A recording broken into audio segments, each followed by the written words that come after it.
Good evening, ladies and gentlemen, boys and girls. Welcome. My name is Stephen Dunkley from PWE Ministries, 91.3 on your FM dial, broadcasting live from Monday to Saturday, 5 a.m. to 10 a.m. Today is a wonderful day. I have joining me no other than a gifted, a blessed sister by the name of Bianca Morgan.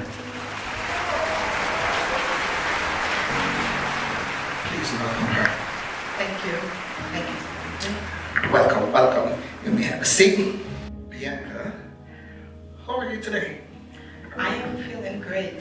Blessed, can't complain. Happy for this new year. Blessed is a wonderful word to use because you're truly blessed, and not only to be a book writer, but also a actress, and many more to come. So, tell me a little about your personal life. Were you growing up or just something? Well, I'm 22, and I grew up in the church, you know, and that growing up in church has taught me a lot. You know, when you're raised in the church, you know, you're kind of seen as supposed to be different and set apart. So growing up in the church has his experiences that I've had to deal with personally, but my childhood was it was rough, but it was all for a purpose. So your mother grew up in the church, or she's a member of a church? Yeah, she's a member. She's actually a missionary in the church we attend, and she's very grounded. Her faith, her strength in her faith has inspired me, I can say that. So missionary daughter now? Are you the only child? No, I have 3 siblings, sisters. The younger 2, they're twins. They're 18. And my oldest sister, she is 25. So I have 3, we're all girls. You've been in Sunday school, your mother see to you that you're in Sunday school, and growing up, they always say, Sunday school make a good church. All right. So I can see here that you are an actress in this play, Mirror of My Soul. Tell me something about this play. Well, from the standpoint of me acting in it? Right. Okay, well, it's a very deep play, honestly, and through being with the cast and practicing for the different productions of this play, it's been inspiring because the characters, they tend to come alive, and people can relate to the characters in the play. So tell me something, what's the story behind this play? Okay, well, it's about 5 different characters. They're all 5 best friends, you know, and they all carry a name or a tag to their characters. One is called the materialistic, one is the romantically doomed, one is the successful, which I play, and one is the secretive, and one is known as the rebel. And all these 5 characters, they have a struggle that they're trying to get over, and that they're also hiding. And through hiding that struggle, I can't keep going on like this. It leads to different circumstances and breakdown in their friendship and spiritually and within themselves. Oh God, this has to be it. Oh, by the way, ladies and gentlemen, did I mention that she is the writer of this play? Excuse me if I did not, but yes, she is. Tell me, how do they relate to you as the writer? Okay, well, those who have seen the play, or who have not seen the play, the 5 characters, you know, they all have some secret struggle, like I said before, or something in their past it's holding them hostage and hindering them from growing and becoming, you know, who they should be spiritually. So, for example, the one who's romantically doomed, known as Melanie, she fears being alone. She would like to be lonely. So she tends to end up in relationships that are abusive as a way to just have someone in her life. And then you have Pam, who's the materialistic. She tries to find herself in materialistic things, with makeup, you know, shopping, the neighboring clothes. But when you see it in the play, you realize that's all a cover-up for a struggle she's been carrying, because you see Pam has been abused by her foster mother, emotionally and physically. Okay. So how do these characters relate to me is that I guess there's a piece of each of them that comes from my personal experiences. You know, whether it's, you know, hiding struggles as a way to, you know, look as if everything is okay. Right. And that's the character of Amber. She's the strong one. Right. And because everyone sees her as the strong one, they don't expect her to have struggles. So when she finally released that she's struggling with suicide, right, everyone is blown away because they say, oh my gosh, Amber is the strong one. And so I guess through growing up in the church, I was always viewed as, you know, the strong one. So people don't really see the struggles that I faced. So basically it was covered up, and with it coming out, it's like they were so surprised. Exactly. So it's covered up based on, you know, just coming to church and smiling. Right. You still sing on the choir, you know, you still do what you have to do for the Lord. But people don't know that when you go home, the struggles you have to face, you know, you have to fight the spirit of depression, and you have to fight, you know, the feeling of loneliness, and all these different emotions, and to deal with your past. So I was also battling all these emotions, and I'm saying, you know, how do I get out of it? Right. And so what I tried to do is to really be real, and when I was writing this play, is to be real from personal experiences and what I've seen of people around me, because this play is not inspired by just my experiences, but of those around me. Right. Like I've seen ministers who you know, they preach, they get up there and preach, but they have weaknesses, they have struggles. So after they've preached and done what God told them to do, then they have to face their weaknesses when they get back home. Wow. And that's the story behind the play. Wow. Wonderful. Ladies and gentlemen, this is a play that you must see. It is a must-see play. And I know that each and every one has struggles. Yes, some may hide it, some may deny it, but guess what? It is there. And what a way to be real. This is what the society is looking for. This is what this world needs. Realness. Now I'm going to move on. Like I said, she's a writer. She's an actress. Now talking about writer. A lady thing, ladies and gentlemen, is this book right here. I have a copy right here for you all to see. Yes, a lady thing, written by Bianca. What inspired you to write this book? Actually, the inspiration for that, I will honestly say I was at a very dark place, or I should say a place where, you know, those places where God tends to carry a lot of us, where He kind of just takes us into a place where everything else is going wrong and there's no one there that you can turn to. So that was inspired from a place where God kind of backed me in a corner. You know, I've been out of school for 2 years, and during that time I was not in school because, you know, financial reasons. And so I was home, and then, you know, God started to talk to me, and I just began to write.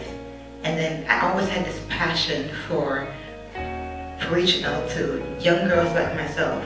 And being a young lady like myself, it's easy to relate as well too.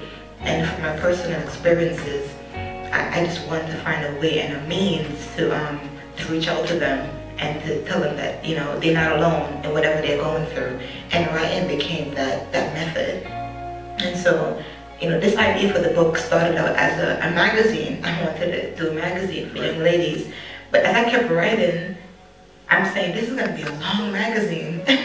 So it came on to be a book, to God be the glory. And I just tried to pour myself into it, through different strategies, different patterns, you know, different approaches. And so the inspiration really came from, you know, personal experiences and the place I was at the time. And I believe that was God's plan. Okay, so in the book here, it says, who am I? So it tells about you. Yes. And the who am I is the first writing piece that is in the book when you open it after the introduction.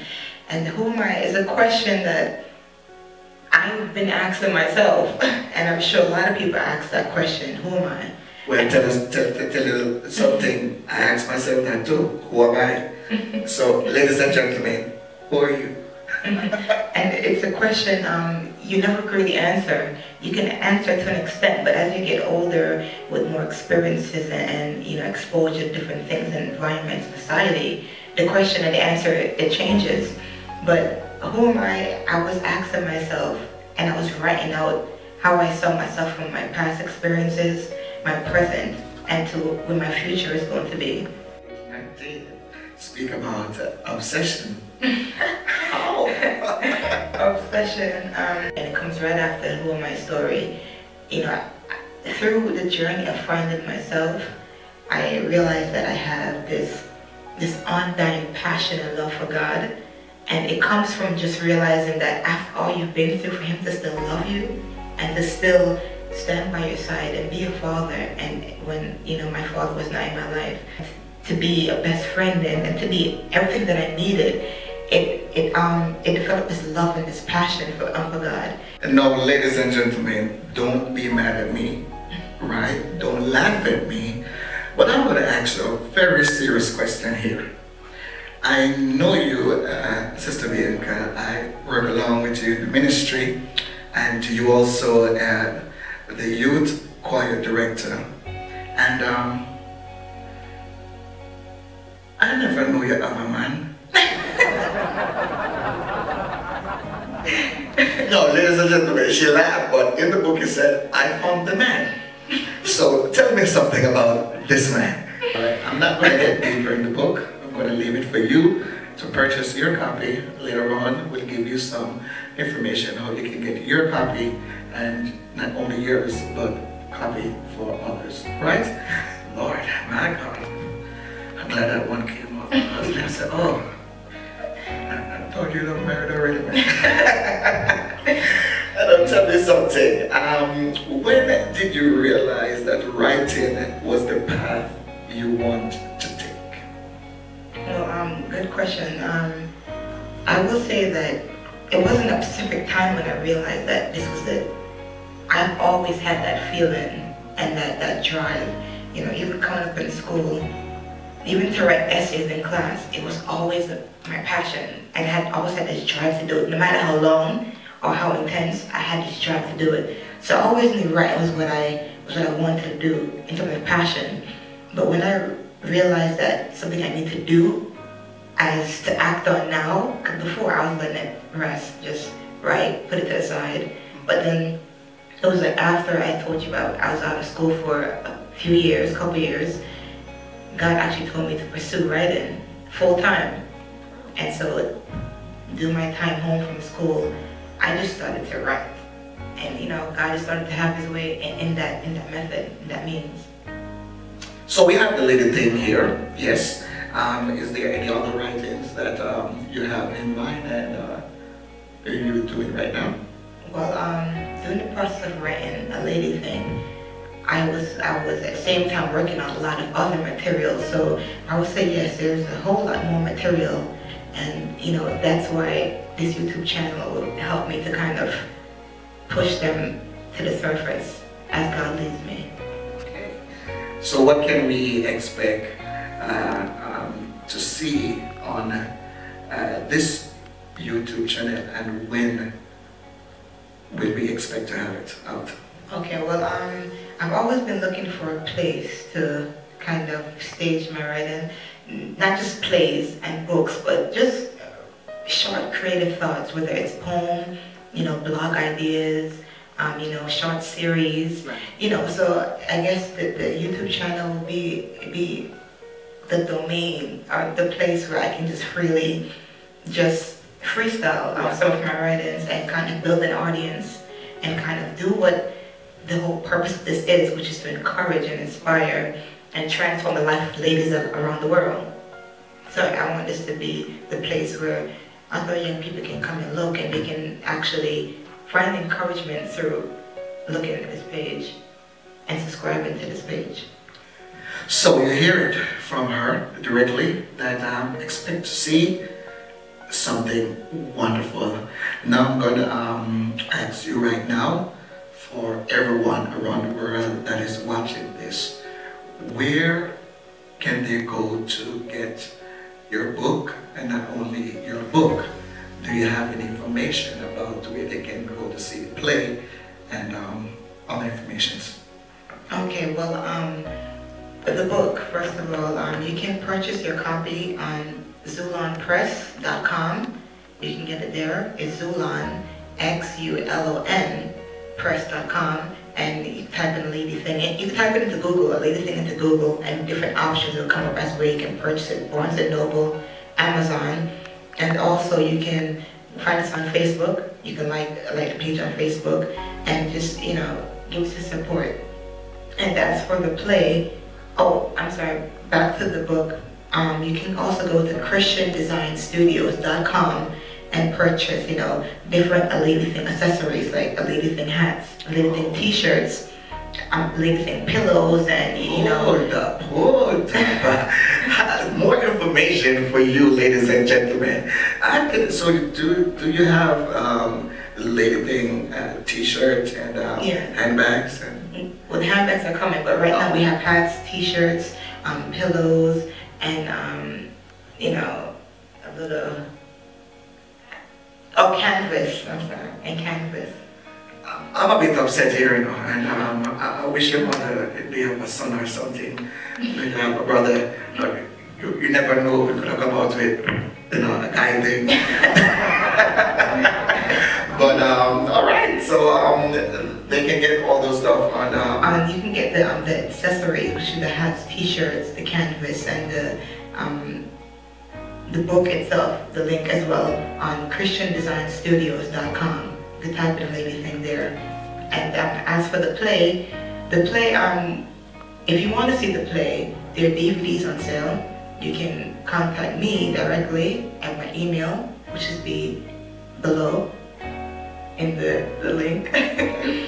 And you can also, if you want to see the play is going to be being shown, you know, different dates, different times, different places. And if you want to see it at your church or at a location near you, you can also put in that request and actually book us. Yes. So you heard, yes, you can call the information right on the screen. You see right there, yes. Call that information if you want the Lady Thing, yes, that's the books. And if you want this stage play, yes, the Mirror of Muscle in your church or in your community. If you want a youth group as well. A youth group, yes, in an auditorium, in a school near you, yes, contact us.